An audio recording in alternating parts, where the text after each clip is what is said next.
As readers, most if not all of us have read books about dystopia where all humans except for the elite few live in abject poverty, pursuits of art, literature, and the social sciences are demonized or frowned upon, and humanity in fields of labor or even in fields of the aforementioned social sciences have been replaced by artificial intelligence. This, unfortunately, is not some far fetched dystopia. This is our present reality. Hello and welcome back to my channel. My name is RupkathaBhattacharjeeofficial and you're watching my channel which is named after me because I lack creativity. This video is quite different from the videos that I do usually make. In my previous video, I talked about books that I like, books that I don't like, and critiqued aspects of the book community as a whole. But in this video, I hope to shed light on a specific topic that affects us not only as readers, writers, and publishers, but as human beings in general. Now, artificial models like ChatGPT, Pseudowrites, Midjourney, Photoleap, which people argue are used to create original artworks and original writings, have amassed huge popularity after the past 2 years, especially post COVID lockdown. The Writers Guild of America is on strike. Writers and authors are penning open letters demonizing the use of artificial intelligence and publishing. And why is that? What is the ethical scenario of using such artificial intelligence models to write or to draw? What is the morality of such a task? I hope to answer these questions in this video. Now, first, let us begin with how these models can be utilized in publishing. Now, ChatGPT or Pseudowrites, two of the currently most popular writing AI models, can be used in the editing process. They can be used to make things easier when it comes to the post writing pre-publishing process that many authors find to be very difficult. But what will happen when we actually employ these artificial models in the area of editing?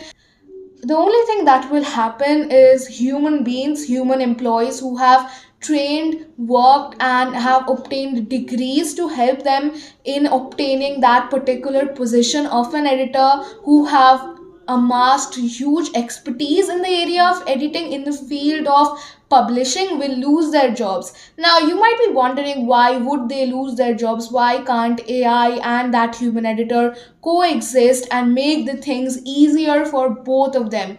Well, the thing is that a human being has requirement. A human being needs to be paid a particular amount.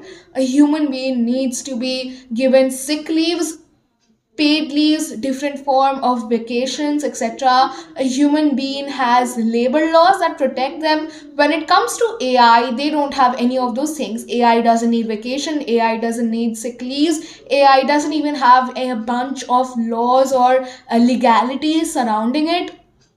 Artificial intelligence is an open playground, and an open playground where a lot of money can be saved. And when that potential, as many people would put in, is tapped into corporations, and yes, publishers, majority of the publishers are corporations, will definitely tap into it in hopes of saving money for themselves.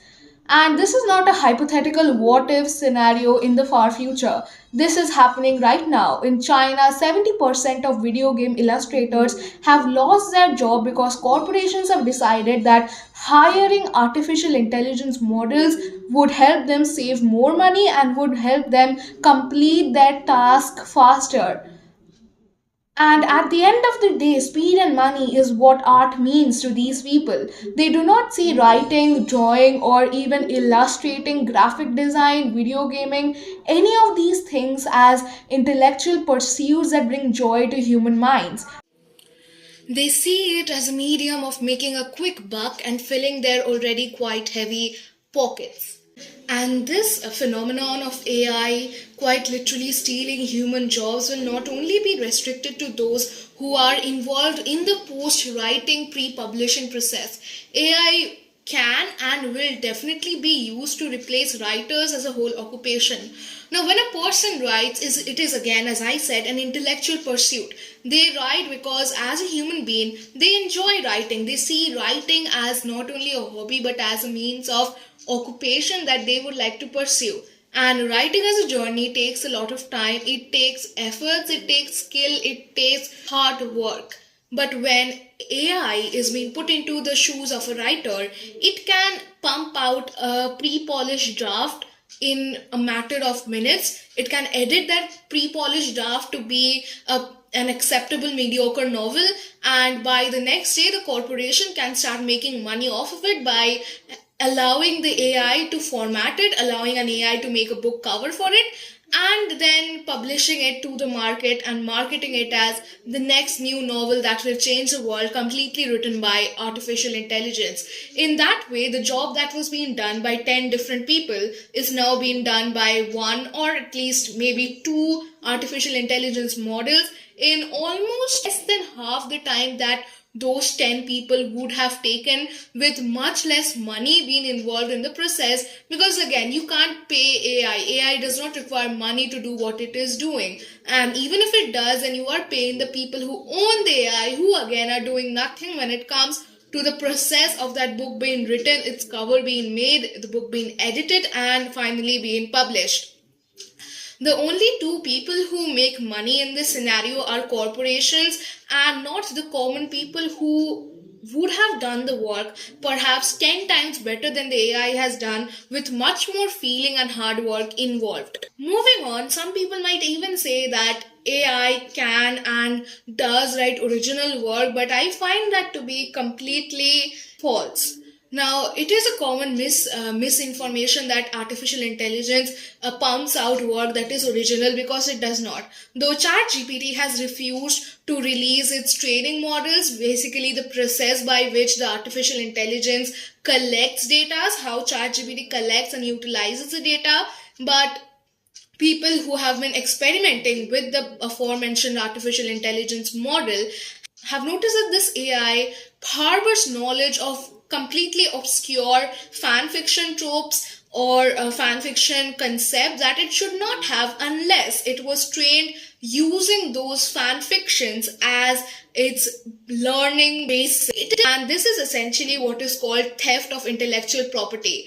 Now, I use the example of fan fiction. I will link my source in the description. This is happening today with non-fan fiction, traditionally published novels that people have put maximum effort to. Some people have literally put their blood, sweat and tears in their novel, and this AI will use that particular novel as training data and utilize that data to pump out further mediocre, soulless novels that corporations will again exploit to make money off of, because that is what this is to everybody involved: money. Even when it comes to artworks, multiple artists have pointed out how the images that have been originally created by artificial intelligence models looks eerily similar to certain pre-existing artworks that already exist.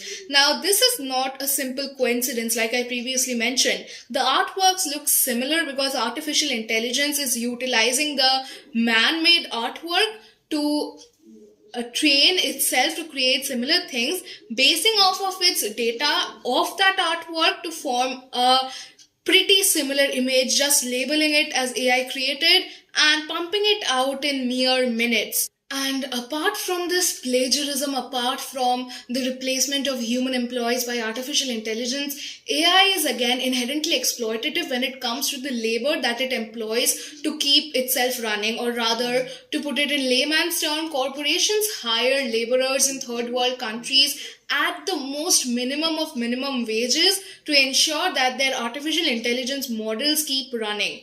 Some of these workers are paid less than $15 an hour to train and collect data for the AI to base its work on. And that is one of the primal examples of how artificial intelligence is simply the depiction of the worst parts of our society. It is a money-based institution that only works for the rich and only provides for those looking to be richer than they already are. Apart from that, AI is also worsening the climate crisis as we know it. So these models, these artificial intelligence models, utilize a huge amount of water to cool their systems and to keep their systems running. This water that could have been utilized for human processes in the face of the current water crisis that nations, especially third world developing countries, are going through, is being utilized to further something whose profits will never be reaped by the greater good of the society. You might be thinking, what is your role as a reader, as a writer, or even as someone who is engaged in this literature community? Well, your role is quite simple as of now. Support writers and actual creatives whenever you can. Instead of playing around with AI models, instead of asking ChatGPT to write for you or using ChatGPT to complete your assignments, do it yourself.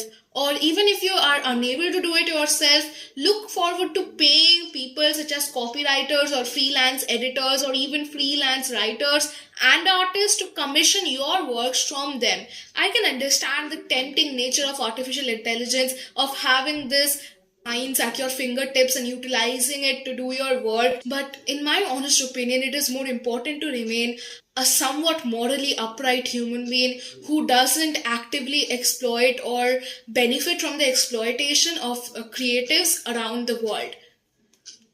Intellectual property as a whole is a very gray area where some laws do exist protecting it, but with the rise of AI, those laws could be rendered useless because currently there are no legal reforms that specifically target artificial intelligence, especially when it comes to the use of creative products that have been created with the help of artificial intelligence models.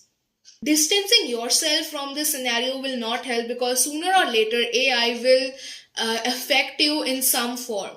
Overall, I think we as members of this literature community need to take a united stand against the use of AI by publishers to do anything, may that be making book covers. I think one of the most recent controversy was the author of Artemis and Martian using artificial intelligence to make a cover of their novel, or even using artificial intelligence in editing. We need to take a stand against that and prevent that from happening. If you enjoyed this video, I would really like it if you left a comment down below discussing this topic further down with me. If I made any errors, misquoted any articles, or had any wrong facts through the entirety of this video, feel free to correct me in the comments. I have some links down in the descriptions that will help you if you want to learn even more about this particular topic. So don't forget to like, share and subscribe. Thank you for watching. Be safe and goodbye.